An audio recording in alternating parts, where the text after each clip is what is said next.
A new genre of transnational commercial activity now straddles the globe under the name of literary festivals, whose main function behind the scenes seems to be horse trading in authors and manuscripts, while some sort of literary entertainment goes on in the front halls for star-struck consumers of cultural artifacts.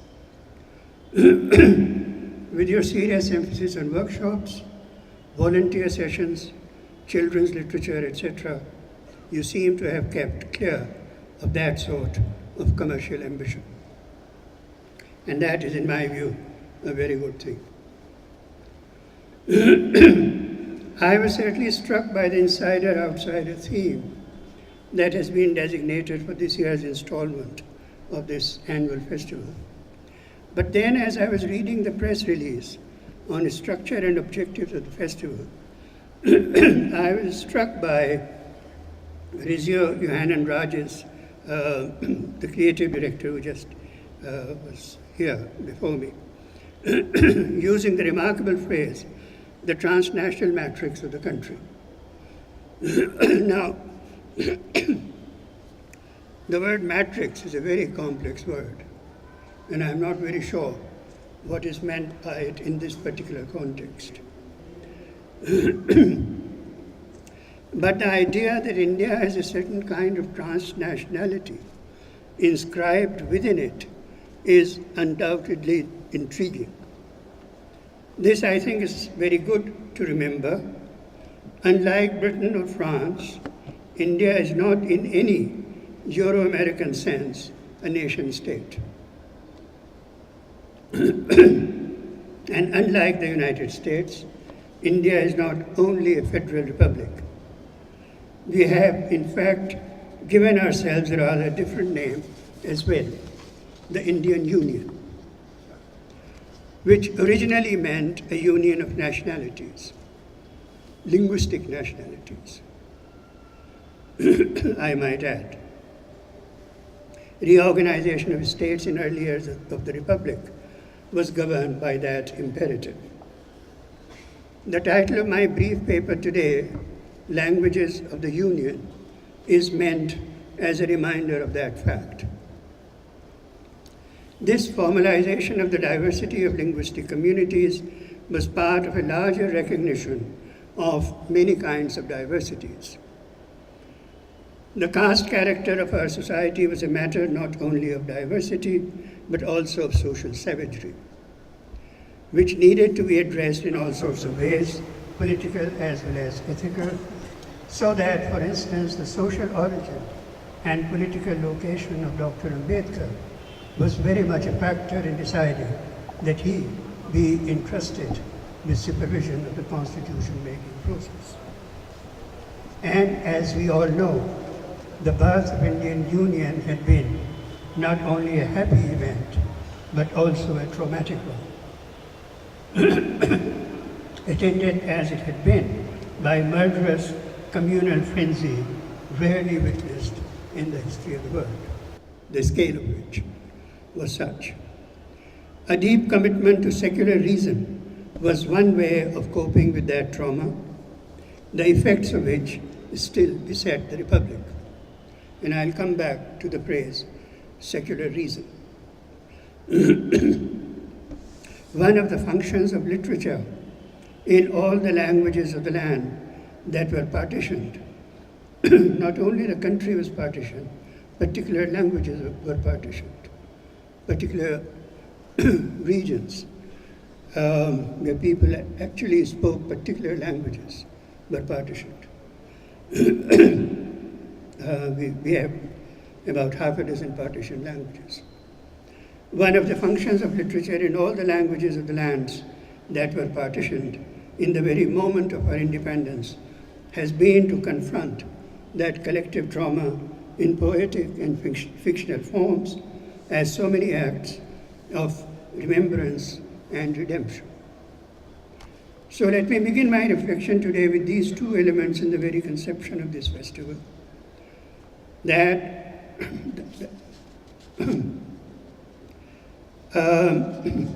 the idea of the insider, outsider as a thematic issue in the festival as a whole, and the idea of a linguistic and cultural transnationality within India. I think that these two elements can be connected in interesting ways. In the announcement of the festival that I have seen, the insider-outsider theme has been defined mainly with reference to aesthetic states and practices, conceptualized in terms of liminality in between spaces, tentativeness, uncertainty, lack of fixity, and so on. And there is no gainsaying, thank you. And there's no gainsaying the fact that aesthetic creativity does involve the kind of liminality as it aspires towards what Ernst Bloch once called the utopian surplus in all art production. That there is always a sort of a utopian surplus in all art production, a longing for transcendence of the present, a negation of the present. What exists cannot be true, as Adorno phrases it. This is the fundamental principle of negative dialectics, as we have it from Hegel to Marx to Adorno, etc. And it is that idea that what exists cannot be true, which gives to all art a certain utopian surplus. To formulate that surplus consciously towards particular ends and particular circumstances is a different matter altogether, but this is what art is. And yet I do want to press this insider-outsider dichotomy in some other directions as well. As regards art practice itself, I don't believe that the insider-outsider conception can be restricted to the level of phenomenology alone, because the problem always is to give objective social form to that which originates or appears to originate in subjectivity and interiority. The translation of the subjective into an objective form. And that translation of the subjective into objective form brings art practice into the world as it is, concretely and historically constituted. Moreover, as soon as you extend the insider-outsider conception beyond zones of pure interiority and bring them out into the openness of the social world, it becomes necessary to see how insiders and outsiders are being defined in the real world that surrounds the art practice and which saturates the very existence of artists, scholars, and thinkers more generally. So it ceases to be an existential problem and becomes a social and political problem. In such a circumstance, the insider-outsider conception ceases to be a zone of internal illumination and undecidability, a pure aesthetic of the self, and becomes a condition of what Edward Said used to call the worldliness of artistic and critical practice. And as soon as you recognize the deep connection between the subjective phenomenology of art practice with the historical conditions of its objective existence, the insider-outsider dynamic comes to be haunted by that other duality, namely that of inclusion and exclusion. Who gets included and who gets excluded? You can undoubtedly see that I am drawing closer to the very conditions in which this festival is taking place, something of a witness to all that is good in our country, and in its own way, something of a counterforce against all the suffocating viciousness that has been agitating the minds of some of the finest artists, historians, scientists, and social thinkers in our time. Before I say something directly about that, however, I want to return to the issue of sociocultural diversity and secularism that I raised earlier. The first thing to be said is that this diversity is not a choice that we have made, nor a virtue that we have cultivated. The immense heterogeneity of cultural and social forms, which defines the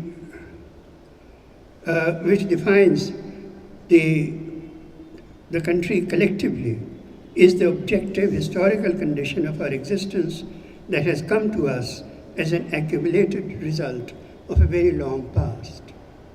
It's not a choice, it's not something you can be for or against.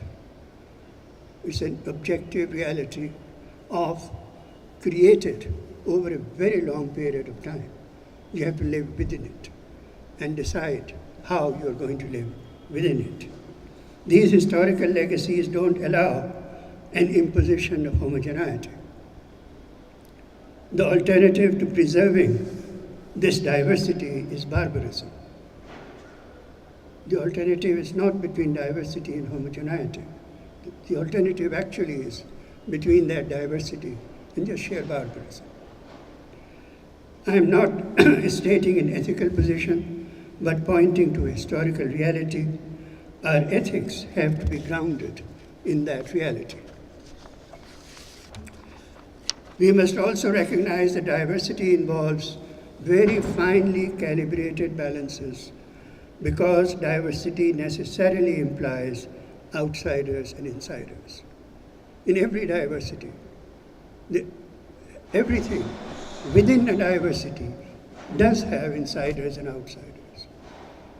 And issues of exclusion and inclusion beset the very society that is so fundamentally diverse. So that you have to have very finely calibrated calibrated balance to negotiate this ever-present danger. So diversity is not only a plenitude, it's also a responsibility. Possibilities of friction are always present. Philosophically, one needs a universalism, but a kind of universalism that recognizes the integrity of all the particulars that constitute that universalism. Universalism does not exist beyond the particulars that constitute it. Universalism is the collectivity or the collective existence of those particulars, and you have to recognize the integrity of all of those particulars. One needs a humanism, but a kind of humanism which appreciates that there are countless ways of being human. A society as ferociously unequal as ours necessarily involves resentments and conflicts, and there will always be forces that will seek to channelize those potentials of violence into communal and caste conflagrations. That is why the cultivation of the scientific temper and exercise of secular reason were deemed central to our public ethics by the founders of our union. Disputes must be referred to a tribunal of reason, a secular reason. The foundations, I believe, are sturdy, so don't be as fearful as you seemed to be. These are pock marks on the face of India.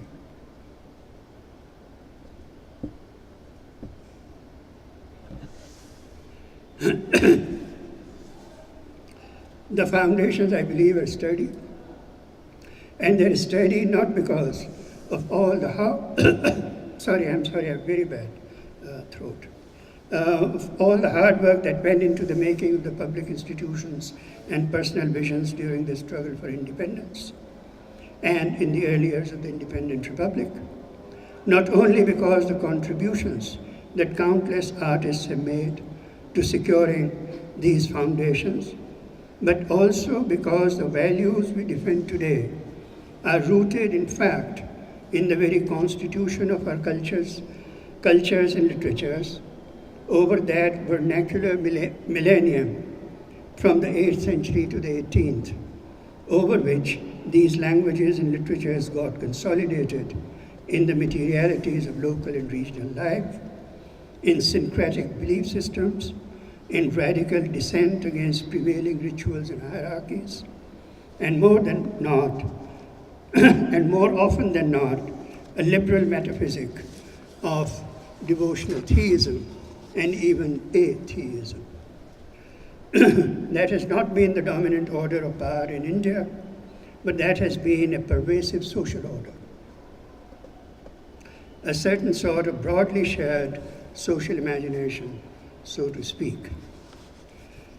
Those foundations are at issue, and much anxiety pervades the land, quite necessarily and correctly.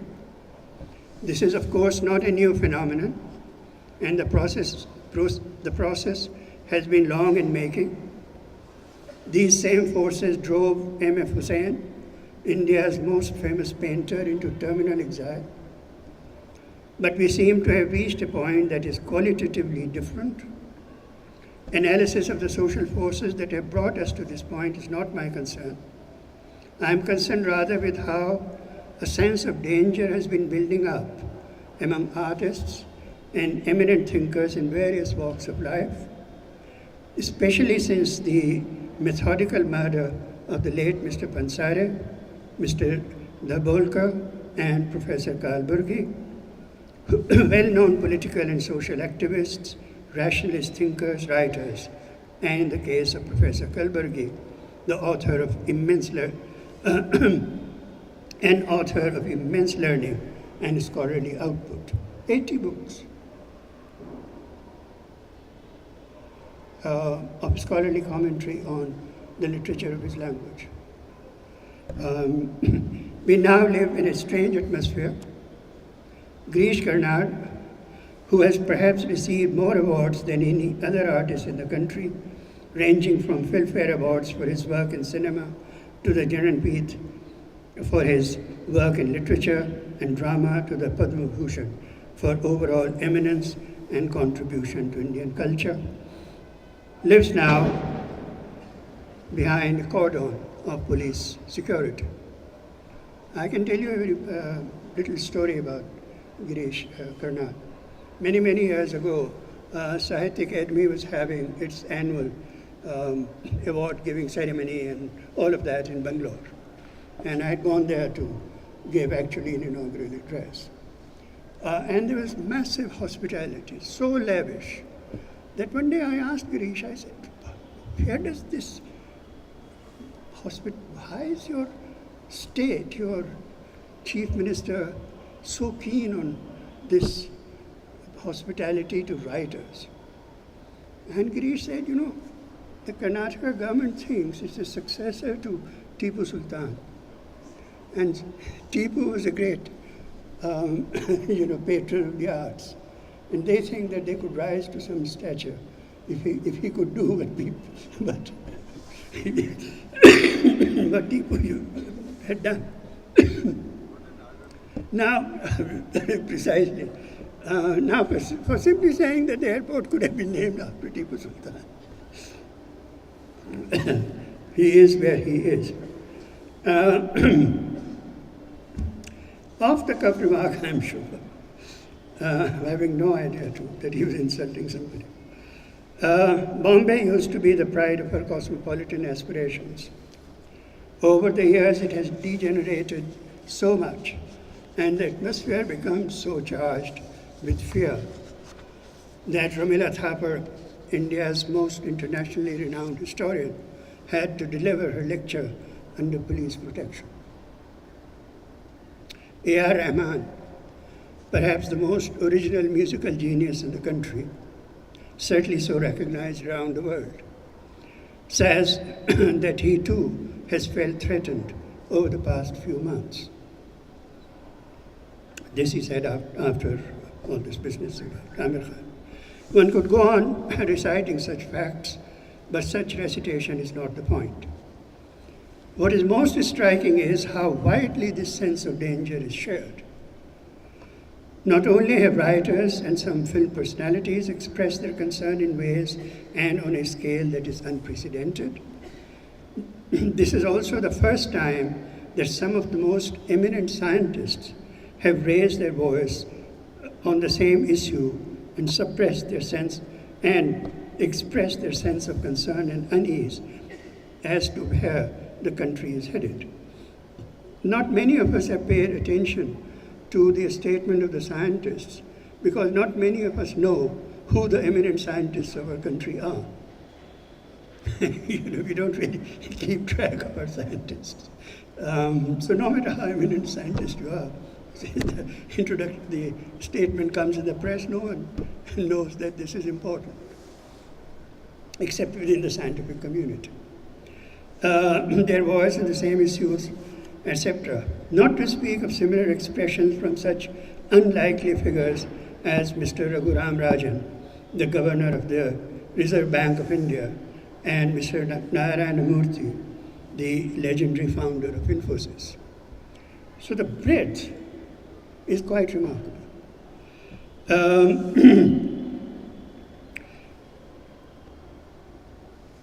I think, okay. As I said, this is not the time to delve into the political aspects of this situation. I bring it up for two reasons.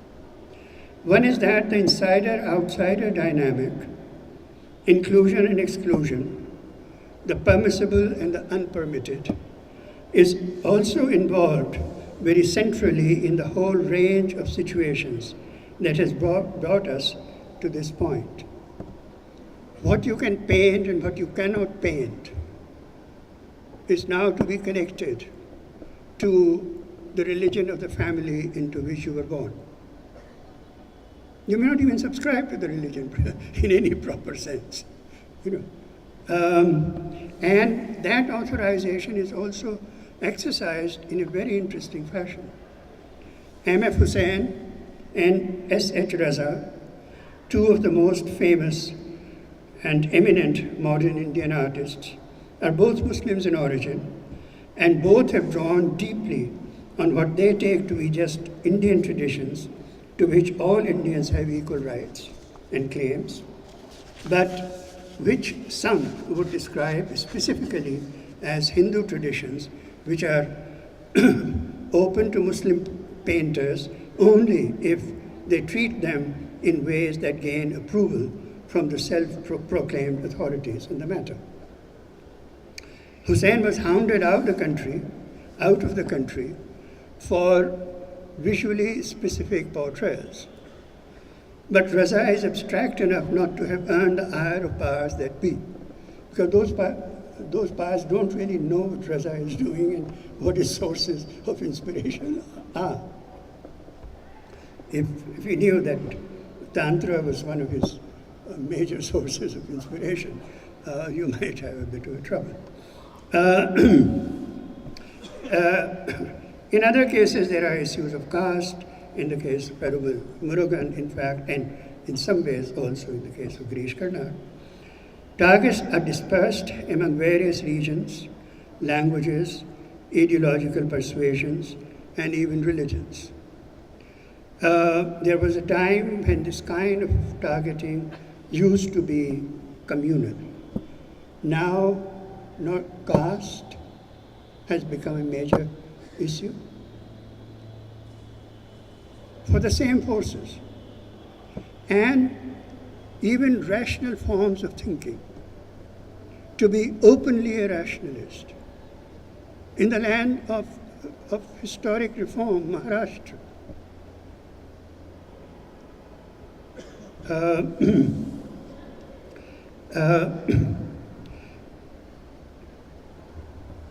when I first received and accepted your gracious invitation, this is not what I had intended to talk about. Then, more recently, certain issues began exploding, specifically within the world of literature and social thought in India, so that I felt implicated in this process myself.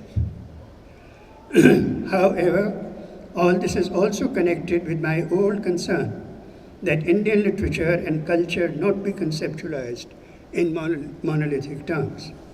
Now, this is something very interesting. In the academic world, when I first started addressing the question of Indian literature, the only way the great authorities in the field could conceive of Indian literature was as a national literature, with profound unity, etc., in which literary texts drawn from various languages were only there to demonstrate how very homogeneous Indian culture really was, how the same values, same patterns, same forms pervaded. And the archive of this national Indian literature had then to be assembled in the two master languages of English and Hindi. You translated, select your favorite texts from various languages into Hindi and English, and you were talking about Indian literature, and then you could teach in colleges an Indian literature, the way you teach English literature, French literature, or whatever. Over the years, two things have happened. One is that non-academics, people who are actually engaged in the world of literature and culture, never saw it that way and don't see it that way. They are much too rooted in their own languages to understand that Indian literature is actually a compendium of autonomous literatures and differentiations within each of those autonomous literatures and so on and so forth. That literature is essentially local and regional, that there may be more give and take among literatures of adjacent areas, but trans-Indic unity of that kind was a bit of a stretch. So within the academic world then, it was very important to say that India is not even constitutionally a nation state. Our national literature is not a national literature in which French or German or English literature was a national literature. Those nations, and that we had to, in fact, look at it in terms of an Indian comparativism among literatures and so on. Now, so that's the background 20, 30 years ago. Now it is much more common to subscribe to this idea of the multiplicity of literatures in India that constitute an overall thing called. So far as I am concerned, the Indian literature is a slogan. It's the name of a wish, a desire to imagine. It's like saying we are the 99%. It's a slogan of a very noble aspiration, and you want to sort of get there, and you want to negotiate your way to that. In the process, your understanding of your own objective will hopefully transform. Anyway, however, all of what I've been talking about is also connected with my old concern that Indian literature and culture not be conceptualized in monolithic terms. We can accept and celebrate the real diversity of our languages and literatures only if we are willing and predisposed to accept and celebrate the fact that far from being a unitary state with a singular national culture, India is a bundle of innumerable diversities that can coexist in the figure of the multiple, but cannot be added up into the mathematical number of one. we have to accept that there is no one narrative in which the story of Indian literature can be told in such a way that Tamil literature and Dogri literature appear to be parts of a whole through its entire historical formation. We can find many more commonalities in recent past when modern means of communication begin to spread the same literary forms and similar ideas across languages.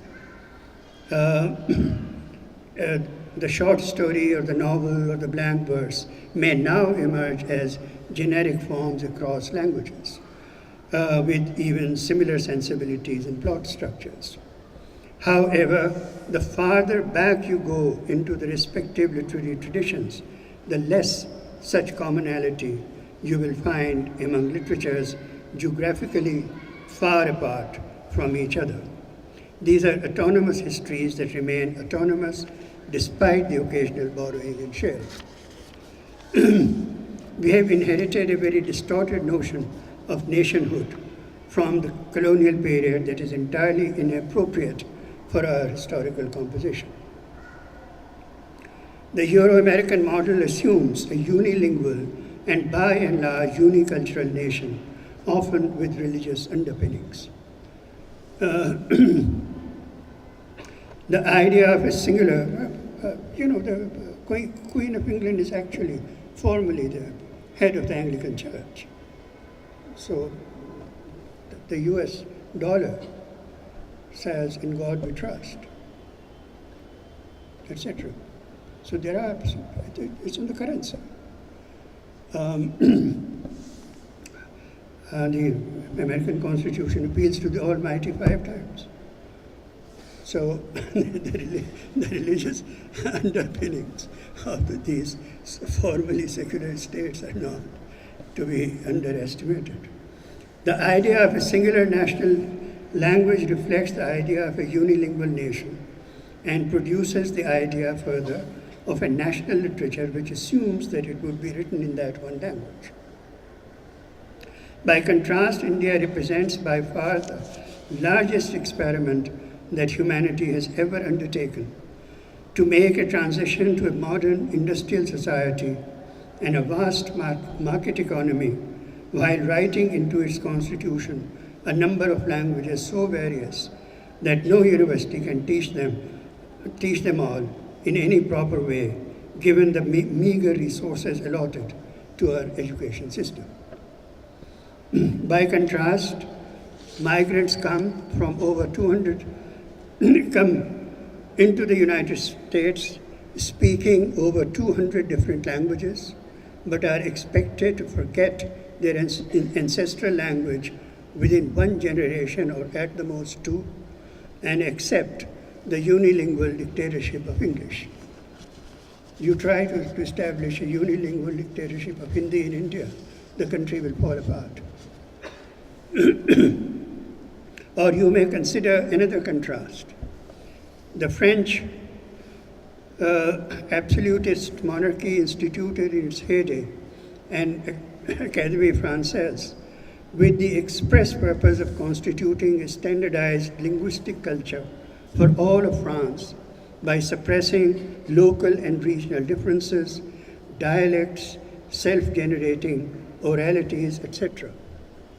By contrast, post-independence India swiftly established an overlapping network of national and regional academies to strengthen and promote a whole host of languages, diverse traditions of music and dance, the visual arts, etc., ranging from the classical traditions to the folk forms. These flexible multiplicities are so much a part of the very air we breathe that we fail to notice the novelty and grandeur of it all. Am I taking too much time? The conception was grand, and in some vital respects, it still endures, despite all efforts to dismantle most of it. However, in the best of days, very little resources were allocated for building an educational system that would invest pedagogical forms appropriate for the study of those traditions and to educate significant parts of the population for the study of in the protocols of that magnificent achievement. In other words, high culture remained in the possession of a small cultural elite and was never distributed democratically among large parts of the population through widespread humanist education of any excellence across the country. The educational and cultural backwardness of the nominally degree-bearing middle classes is in fact part of the growing barbarization of our urban cultures. I will not rehearse here my old argument that Indian literature should be studied not as a national literature, but as a comparatism among various autonomous cultural traditions, even when some of those traditions overlap. More recently, I have become more skeptical about the very conception of comparative literature and would like to think of developing appropriate pedagogies for what I now conceive as an indigenous Indian cosmopolitanism. Be that as it may, from my older formulation on this topic, I would like to retrieve one point, however, which I think would be received rather well in this festival. Namely that the bulk of what we now call literatures have been connected in all our languages with active performance. Whether as song or recitation or dramatization, and even connected to paintings and sculpture. It is only with the advent and increasing hegemony of print culture that we find texts composed for the private reading of a sedentary individual. A festival of languages can potentially recapture that relation among aesthetic forms perhaps far better, at least with greater visual effect than classroom pedagogy. Like all literatures, ours also arise from one generation to the next in specific social circumstances with specific but also numerous belief systems and ideological persuasions that may remain stable for some length of time, may then get contested at other times. And some broad thematics in these literatures have had a remarkable propensity to travel across territories and languages. Thematics.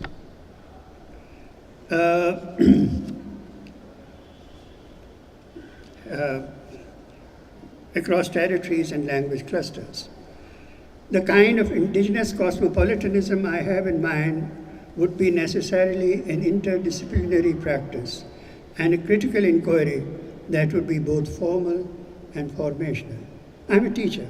I'm interested in what our universities do. I'm sorry to say. Cultural form is always a condensation of social relationships. The social imaginary reconstituted as aesthetic abstraction.